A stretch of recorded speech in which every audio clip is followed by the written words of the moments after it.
Bharat Ratna doctor Bhimrao Ambedkar को कोटि कोटि नमन। ये कार्यक्रम डॉक्टर भीमराव अंबेडकर के जीवन पर आधारित है, जहां भारत की जनता के प्रति उनके योगदानों को पूरी सजगता से चित्रित और रेखांकित करने का प्रयास है। कार्यक्रम में दिखाई गई घटनाएं लब्ध पुस्तकों से ली गई हैं। इस कार्यक्रम के जरिए चैनल की ओर से एक विश्वसनीय, सजग और सकारात्मक प्रयास है कि डॉक्टर बाबा साहेब भीमराव अंबेडकर के जीवन की संघर्ष यात्रा एवं गौरव गाथा पूरे आदर के साथ घर घर पहुंचे और उनके योगदानों से सभी संपूर्णता में परिचित और आह्लादित हों।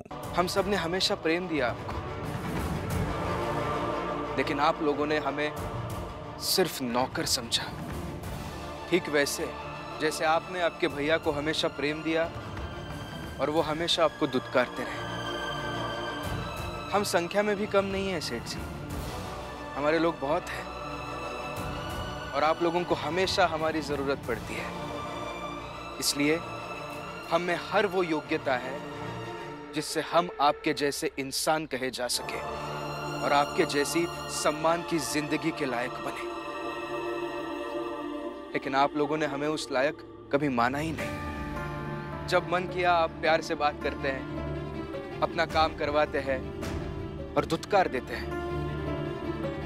अपने घर के उत्सव में हमें बुलाया, अपना काम निकलवाया, बचा हुआ लड्डू खिलाया और भगा दिया, और अगले दिन गाली दी। फिर हमारे लोगों को यह समझ नहीं आता सेठ जी कि ज्यादा मीठा वो लड्डू था या ज्यादा कड़वी आपकी गाली। और हमारे लोगों के पास आपके जितने कपड़े भी नहीं होते जिन्हें पटक कर हम हमारा दुख, दर्द, हमारी खीज उतार सके। इसलिए अभी आप और हम बिल्कुल एक जैसे हैं सेठ जी। अब भीम की बातें समझ आने लगी और जितना मैं भीम को समझ पा रहा हूं उतना ही अपने आप पर गुस्सा आ रहा है। गुस्सा इसलिए आ रहा है क्योंकि कैसा था मैं पहले, इतनी उम्र हो गई और कुछ नहीं कर पाया। संभालिए खुद को, ऐसा नहीं है कि आपने कुछ नहीं किया। कुछ किया होता तो ऐसे बाजार में 2 कौड़ी की औकात नहीं बन गई होती। सही कहता है भीम कि कर्म व्यक्ति को ऊंचा या नीचा बनाता है। सबको ये बात जाननी चाहिए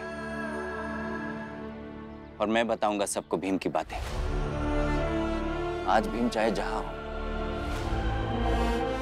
उसे एक स्थान पर नहीं, उसे एक साथ हर जगह होना पड़ेगा। और वो जहां भी होगा कुछ ना कुछ सकारात्मकता फैला रहा होगा। नहीं, मैं ताना नहीं दे रहा हूं आपको, ना ही आपकी बातों का मजाक बना रहा हूं। बस कह रहा हूं जो सच है।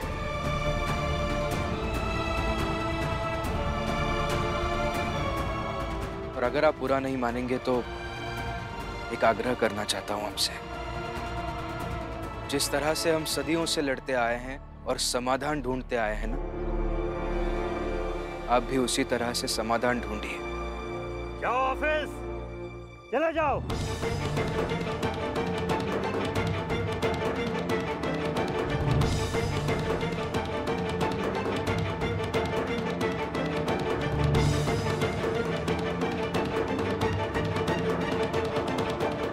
जैसे मैं उसे धुतकारता था, उसे हर कोई धुतकारता है,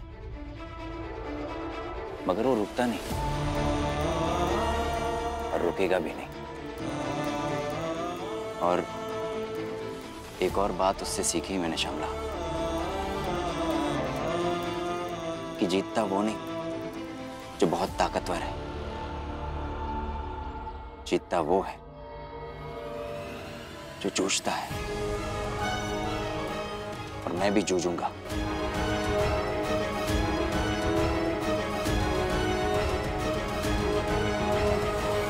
वैसे मैं आपको अंगूठी पहना दूं?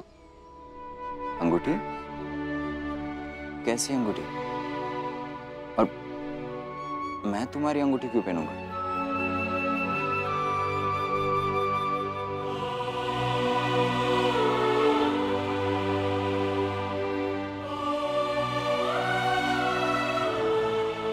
पत्नी का पति को प्यार वाली अंगूठी।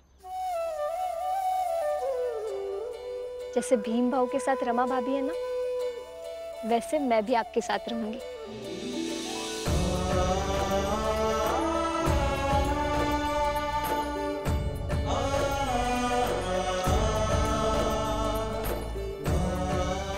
ये लीजिए, चाय पीजिए।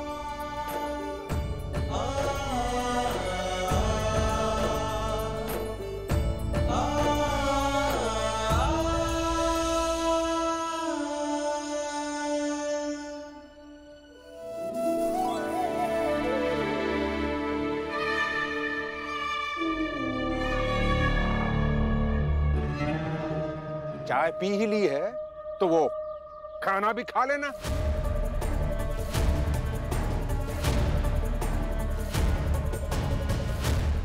शिशुपाल, वो तू ही था ना? हा? याद है जब तू छोटा था और एक दिन खाना खाने के लिए बैठा था, मैंने मजाक में बोल दिया था कि ये जो रोटियां तू खाने जा रहा है, इसे उन छोटे लोगों में से किसी ने छुआ था। तूने उस आदमी को ढूंढ कर उसे बहुत लाठियां मारी थी, याद है कि नहीं? हा? बाबा,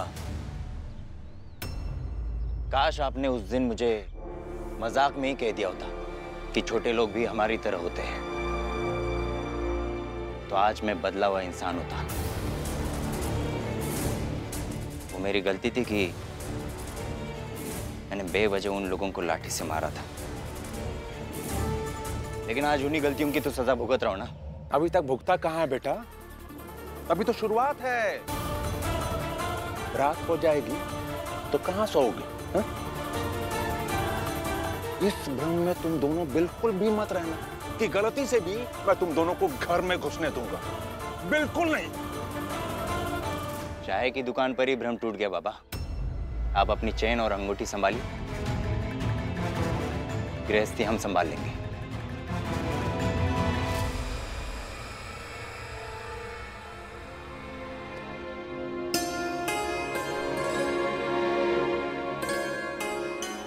ये लीजिए काका, आप ये खाना खाइए, तब तक मैं पानी लेकर आती हूँ।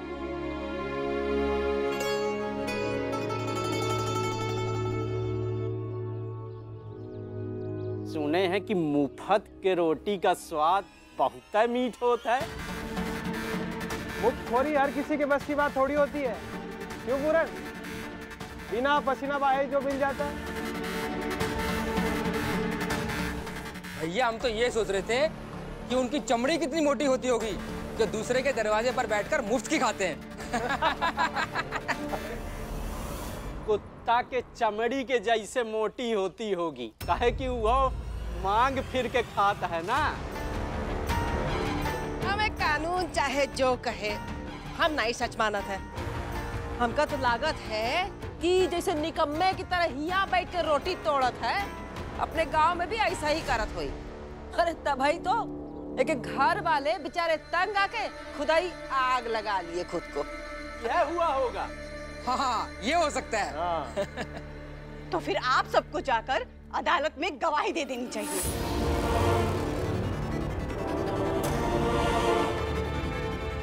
मुफ्त का थोड़ी खाते हैं शोभा, मेहनत करते हैं और काम वाम छोड़कर थोड़ी कोर्ट के चक्कर लगाएंगे। देखा फुलिया, भीम की काकी होने का एक तो फायदा हुआ कि बातों में कोरट कोरट करने लगी है। अरे जनार्दन बाबू, अब तो खाली मुंह से कोरट कोरट आ रहा है। अब क्या पता, अरे मन ही मन इस सपना भी देखे लगी हो, अपने वो होनहार लड़का दीपक के जज बनाए का सपना।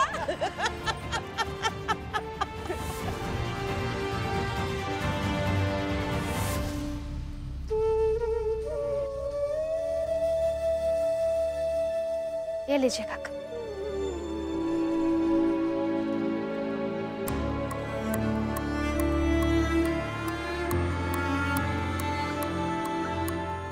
रमा, मैं ये खाना नहीं खाऊंगा।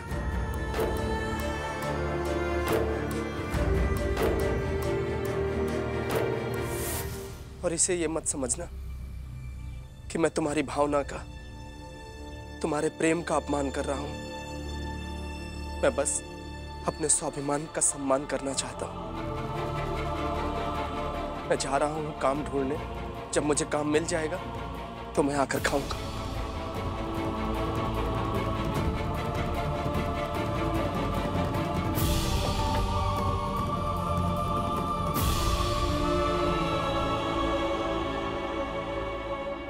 पूरन काका, पूरन काका, काका क्या हुआ है?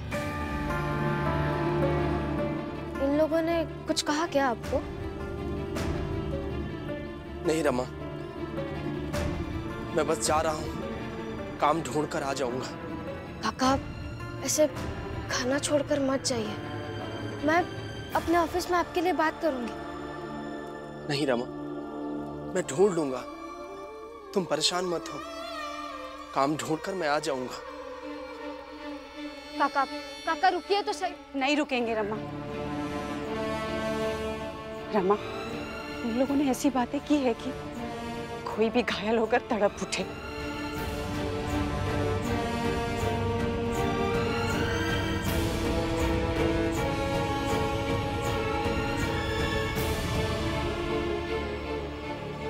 आप लोग शांति से नहीं रह सकते हैं क्या?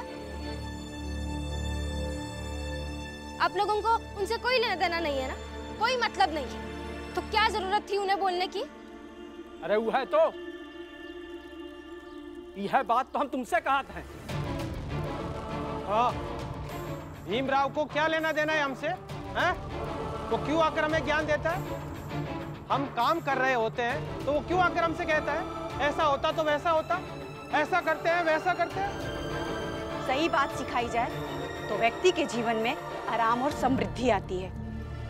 और अगर आप लोगों की जैसी बातें सिखाई जाए ना, तो ऐसे खाता हुआ इंसान खाना छोड़कर भाग जाता है। अरे कुछ तो शर्म करो आप लोग। काहे शर्म करें?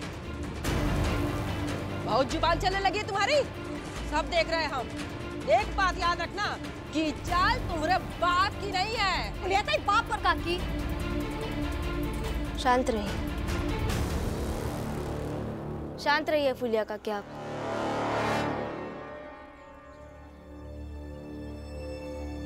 बस उनके लिए दुआ कीजिए कि उन्हें काम मिल जाए, नहीं तो वैसे ही भूखे रहेंगे। और पता नहीं क्यों इन दिनों आसपास के लोगों का संघर्ष बढ़ता हुआ दिख रहा है।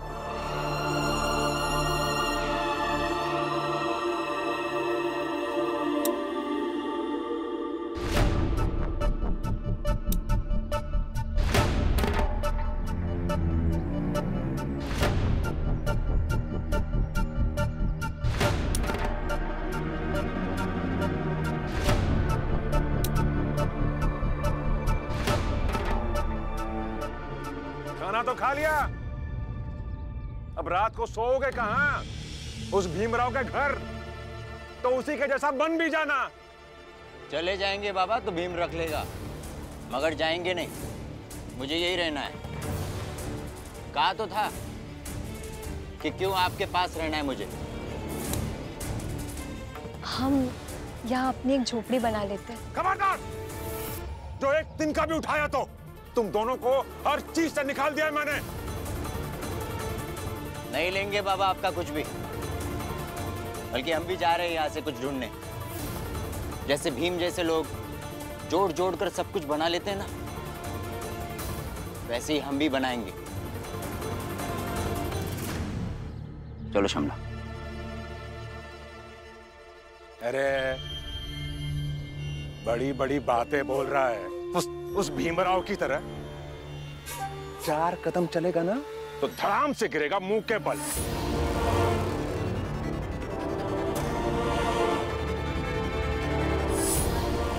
चलो श्यामला, झोपड़ी का सामान लेकर आते हैं।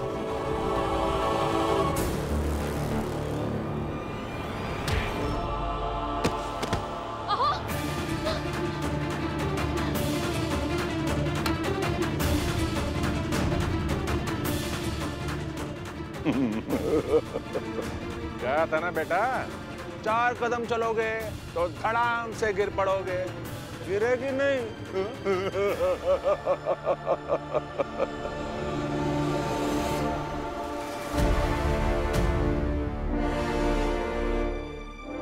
घर बनाएंगे।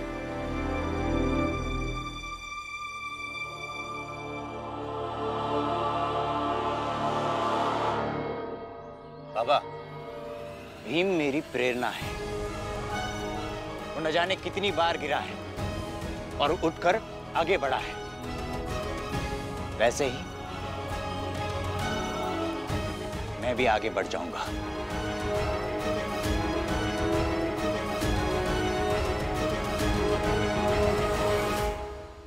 चलो श्यामला।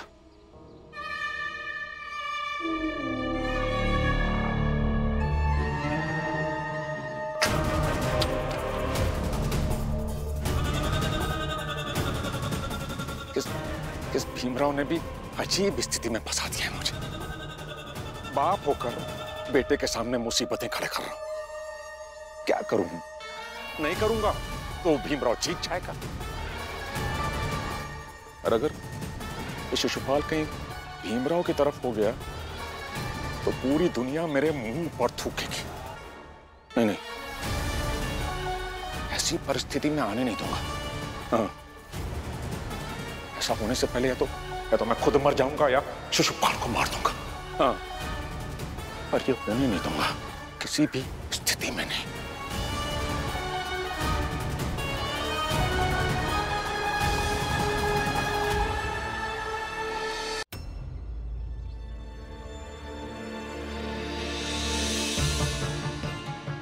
लीजिए, हो गया लोहा, इसे घर ले जाइए। हम ले जाएंगे इसे। तुम पहुंचाओ घर पे, मैं जाता हूं दुकान पे।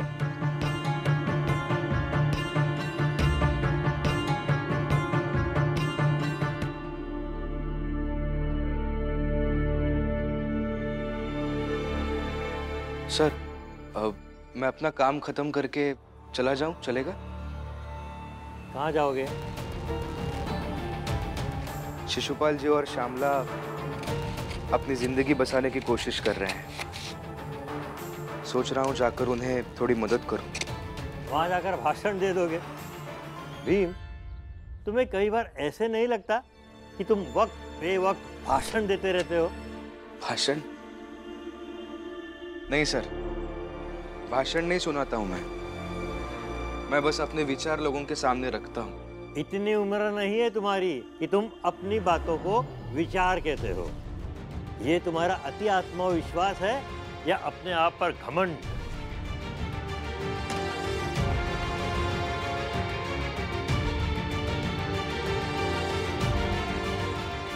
एक बात कहूं सर, जब मेरी आई भीमाबाई जिंदा थी ना, तब एक बार आई और मेरी बहन घर में साग चुन रही थी और मैं बाहर किसी से बहस करके घर में आया। तब आई ने कहा, भीवा, व्यक्ति को सिर्फ बोलना नहीं चाहिए, कहना चाहिए।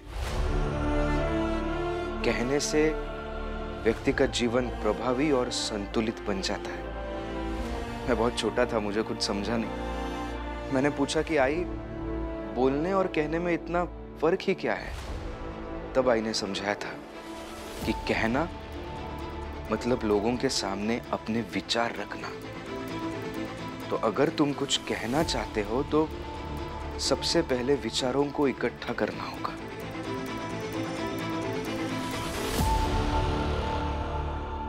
मेरे बड़े भैया, बाला भैया भी थे वहां पर। उन्होंने कहा कि आई, ये इतनी छोटी उम्र में विचार कहाँ से इकट्ठा कर पाएगा?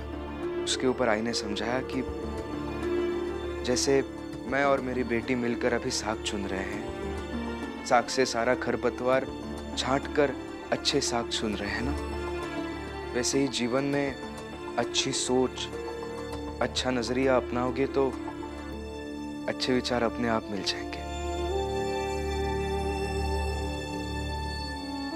बस तब से मैं ये काम कर रहा हूं सर। भाषण नहीं देता हूं, बस अपने विचार लोगों तक पहुंचाना चाहता हूँ। आप बस अनुमति दे दीजिए, मैं जल्दी काम खत्म करके यहाँ से चला जाऊंगा।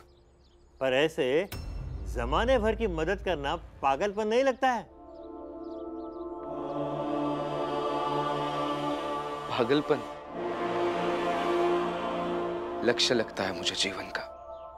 ये काम मैं करते आया हूं और करता रहूंगा जब तक जिंदा हूं, तब तक। और मेरे मरने के बाद भी मेरी यही इच्छा है कि मेरे विचार ये काम करते रहे।